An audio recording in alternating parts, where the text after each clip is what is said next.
Now, after having understood coordination, cooperation, let's try to understand public participation in governance and development. How public participate. Now we know the concepts, various perspectives of participation.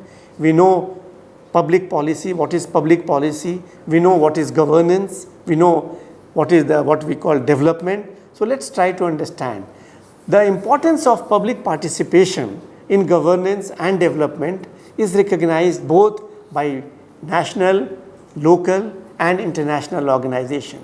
They all understand that public participation in governance is the best form of development. Best form of development would happen when people participate in governance, because when they are participating in governance, there is a check and balance from the people's side. There is a ownership. They know that this particular development is for themselves, so they own that development project. They check.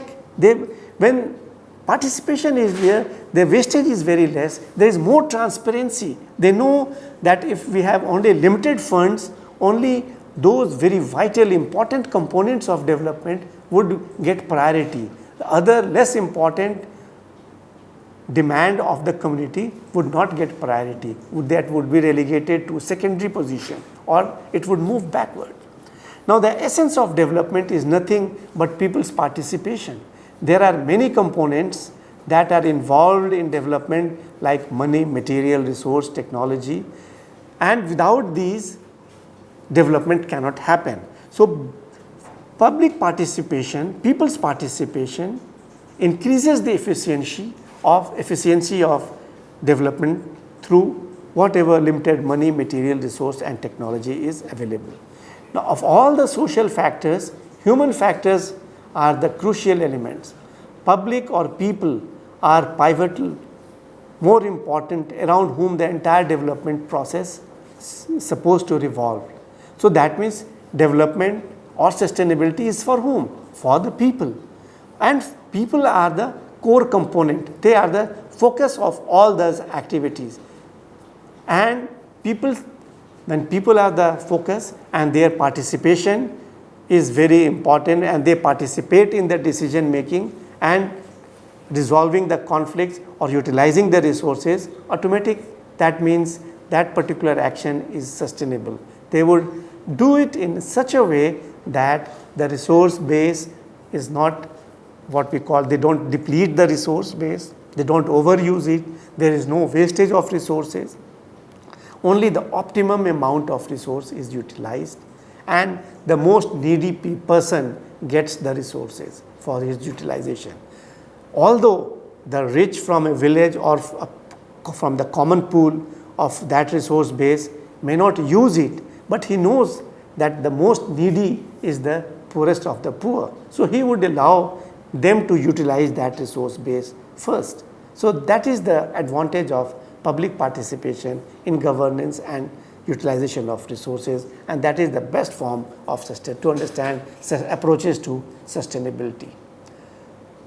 Now, however, what we call the early phase of development era emphasized on when development started through government, the top-down approach to development was considered the best form of development, because they thought that ultimately the fruits of development would trickle down, and this trickle down theory was considered to be the best, that the benefits of a development project would gradually move to the very down to the poorest of the poor, or to the people at the bottom of the earth, and all the entire community would get the benefits of the development program.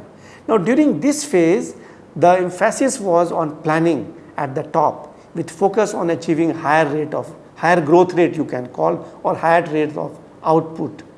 This approach was based on the premise that centralized planning ensures higher growth, which automatically trickles down to the grassroots level, but it never happens.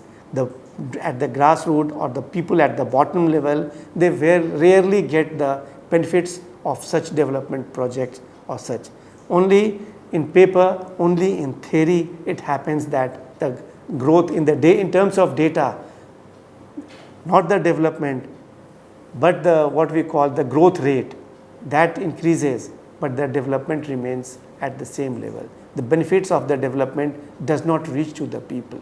So this top-down approach, which was initiated early with a philosophy or understanding that with the trickle-down theory it will benefit, did not do much benefit to the community. Hence, public participation in governance and development is the best form where the resources are shared, decisions are shared, there is transparency, they know that at what level the project has reached, who are the beneficiaries, who it is going to benefit whom.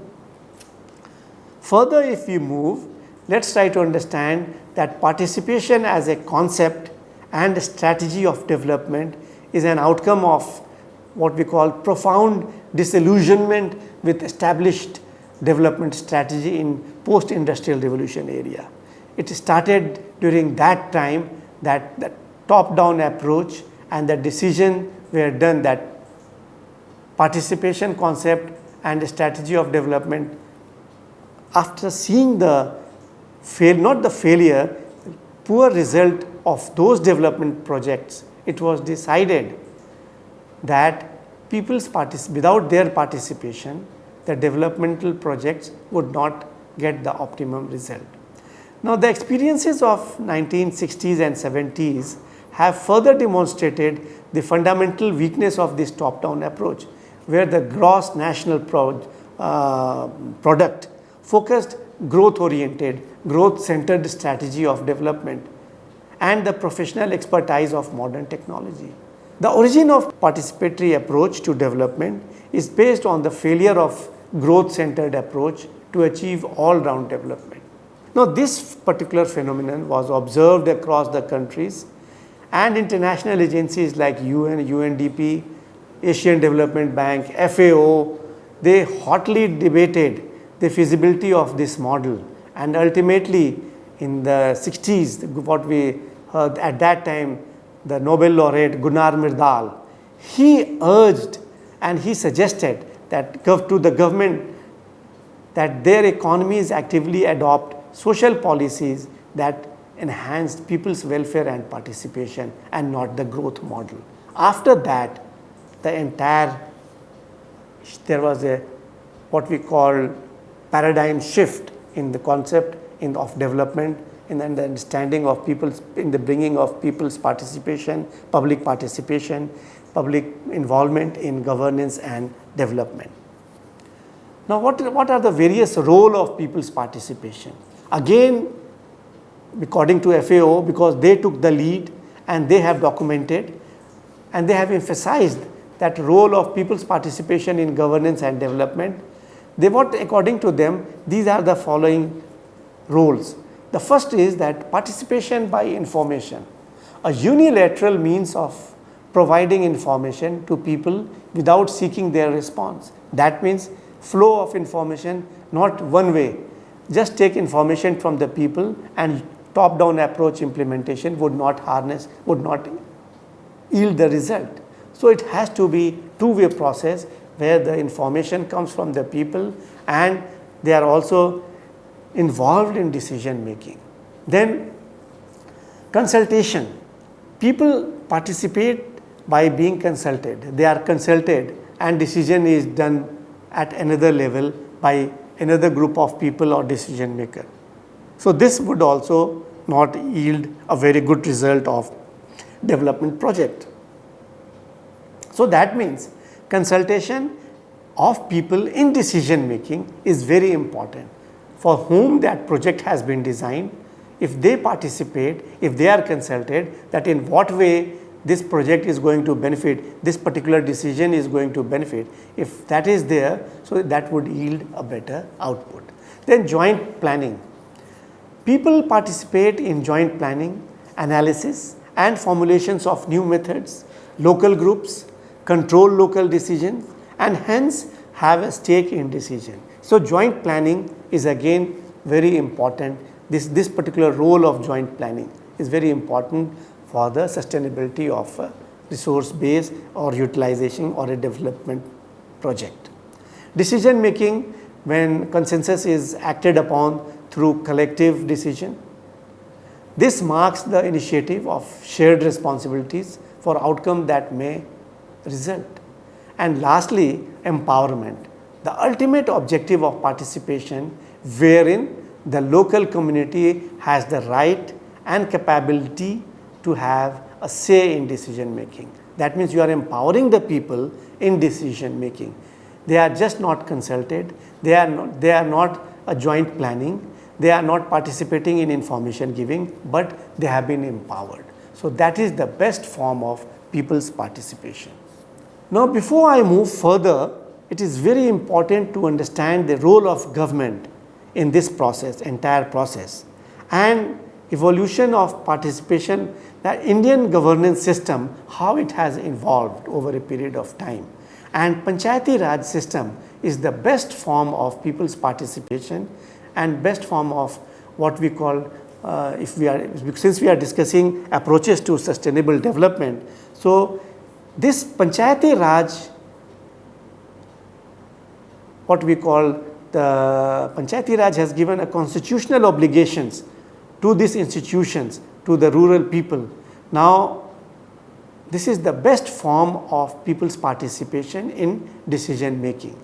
So the importance of people's role in overall development framework is well reflected.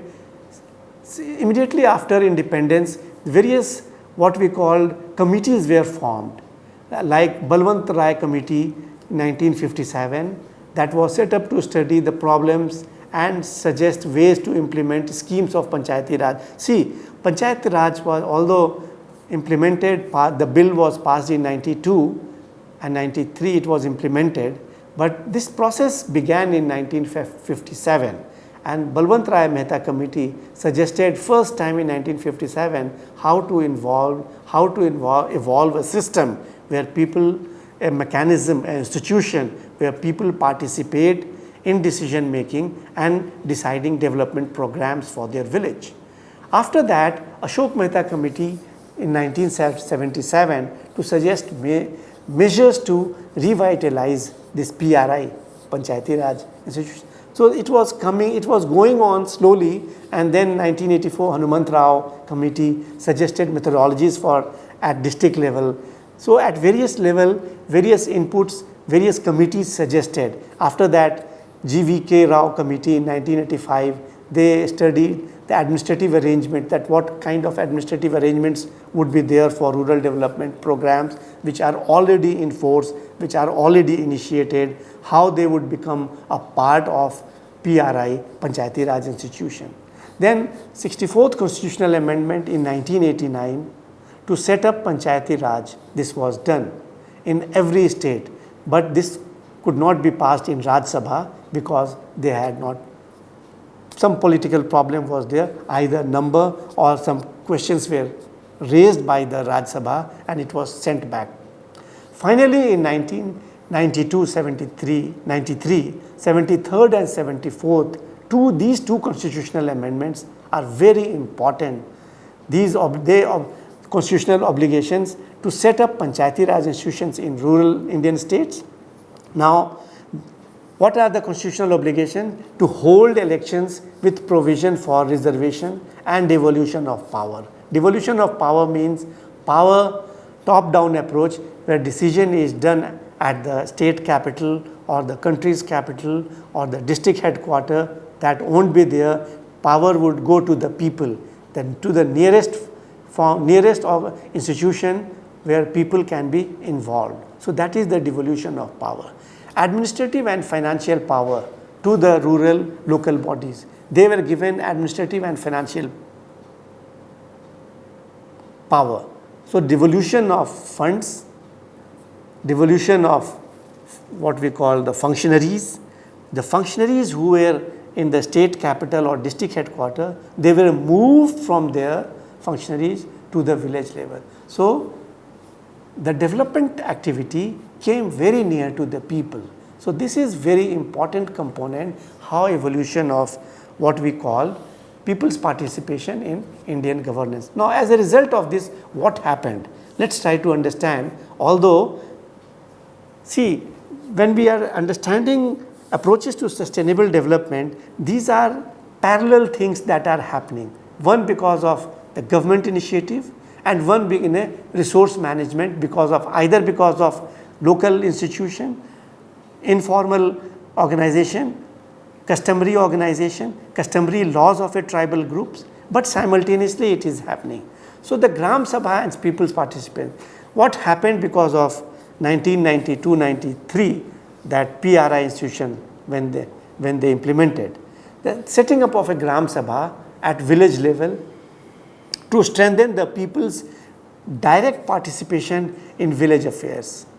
And the Gram Sabha has been set up in each village consisting of all members of the village who are eligible to vote in the election. Gram Sabha is empowered to look after all the developmental issues of village and has binding duty to discuss them in meetings to obtain consensus of its members. Then Gram Sabha is recognized as Assembly of Panchayati Raj. That is the body where all the people of the village who have the right to vote are the members. They elect members to this August gathering, the Panchayat Raj Gram Sabha, and the quorum of this meeting of Gram Sabha shall be when there is at least 1/10 of the total members are present, and the total members of the Gram Sabha, at least 40% of that should be women. So that means the downtrodden, the women, their voices have been included for their participation in decision making. Similarly, in 1992, the 74th Constitutional Amendment Act, they gave urban local bodies a similar power. They provided for creation of urban local bodies for wider participation of people in development of urban area. Like in the Panchayati Raj institution in the village, in urban local bodies came for the development of urban areas.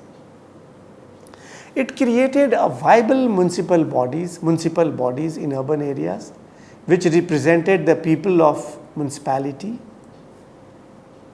Municipalities were to have wards within their territorial jurisdiction, and periodic election for the members of these ward members are to be directly elected by the people.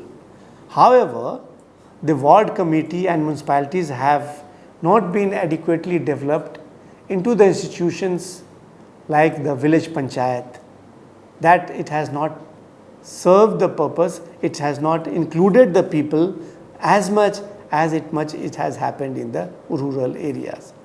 Urban decentralization has not matured to the extent it has been done in the rural areas. Our cities and towns do not have bottom-up structure and create more proximity between citizens and their urban local government. So that means the gap has narrowed between decision, between people's requirement and the developmental project. When this kind of participation has happened because of initiative, because of constitutional provisions that has provided that has really empowered the people, so what we call the approaches to sustainability, because of increase, this has led to the increase in people's participation in the decision making. Let's try to understand what are the various participatory development role of people, participatory development communication. The only way by which the grievances, demand of the people and the community can be projected, can be brought to the eyes of the decision maker is through communication. So the role of communication is very important. Let's try to understand what is development communication, participatory development communication. Now that involves communicating about the development plans, participating and research actions, and defines the role of research teams and practitioners in using communication to facilitate community participation. That means the way the grievances or the requirement or the demand of a particular community or the target group is communicated. So that is very important first step of participation. Participatory development communication is planned actively or activity is based on one hand participatory process and on the other hand media and interpersonal communication, which facilitates a dialogue among different stakeholders around a common development problem. That means if there are 6-7 problems, they come down, that is narrowed down to the most important problem through this dialogue, through this communication. And here the stakeholders are community members, the active groups, local authorities and NGOs play a very vital role in this. Now communication is an essential part of participatory research development, starting from the way to approach a local community, the attitude to adopt in interacting with community members, and the way to understand and discuss issues, the way to collect and share information, all involve ways of establishing communication skill, communication with the people. So that means role of participatory development communication is equally important. Now in delivering the output of this communication, there are certain approaches in implementing communication strategies. What are these approaches? The methodological approach for implementing communication strategies can be achieved in moderating discussions. If there is more discussion with the target groups, between the people and with the decision makers and the policy implementers, it will yield better result. It will communicate the most important requirement of a particular project, that what is the most important requirement first, and it also prioritizes for the development agencies that what is the most important which should be targeted, which should be addressed first. So moderating discussion. Then formatting and shaping information. Information which is collected from the stakeholders, from the people, that has to be formatted, that has to be put in a particular order in order to prioritize, as I said earlier, that what are the priorities of development. So that shaping is done by either by the people themselves through discussion or by the agencies which are involved. They narrow down. Then they encouraging and organizing women's participation. This is very important because their participation brings different set of requirement, set of demands for development project, different issues. The issues of male folks and women folks are too different. Although they target for the development of the village, but the priority is different, their concept is different, their understanding is different. Women folks are more firmly footed on the ground and they start with the available resources and they try to build up upon that. Whereas the male folks, it has been seen by various agencies that male folks want external input, either new technology or lot of money or training to the people. They want impart, the training is imparted to the stakeholders, to the people, or new machinery is brought, introduced. So their requirement involves lot of money. Whereas the women folk of the community, of the village, they start from the existing practices, existing base and more firmly footed, and their decision, their activity, their suggestion is more sustainable, more participatory, and they communicate better. Discussion and debate. After gathering information, demand and requirement from different stakeholders, from different group of people, there is a discussion and debate that how to prioritize, which are the ones which is more scientific, which should be taken up first. So these are the approaches. Then focused group discussion on certain issues of technicalities where more understanding is to be developed for the community or for the development projects. Focused group discussion is held by the specialized person or by the village people themselves, and then after that a decision is reached. PRA technique is very important tool where participatory research appraisal is done and they decide, people map their own resource base, they map their own development programs, they map, and then they also prioritize that what they want first. Similarly, visits, tours, workshop, exhibition, if people and stakeholders are made to visit different resource base, different countries, different geographical areas, and they are made to view and see the way different communities are managing their resources, they are developing, the way they are managing, they are prospering in different localities under different geographical conditions with different kind of resource base.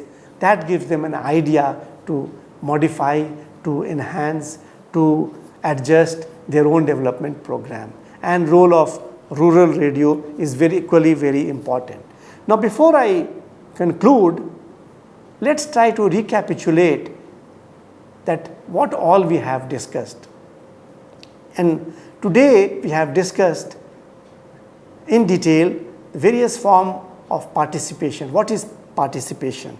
How participation has evolved? What is the role of people's participation? What are the different perspectives of participation? Then what is the public policy? How public policy is reached? How public policies are formed? What is public policy? And how development project, how public policy is implemented into a development project. And if these three components are done, so this is the best form, best approach to sustainability, that how a development project for the community, by the community, is done on the ground at the resource base with the inputs from science and technology and policy makers, stakeholders, different stakeholders, NGOs and private organizations. Thank you very much. I hope students, I have delivered, I have made clear the role and importance of public policy in planning and development. Thank you very much.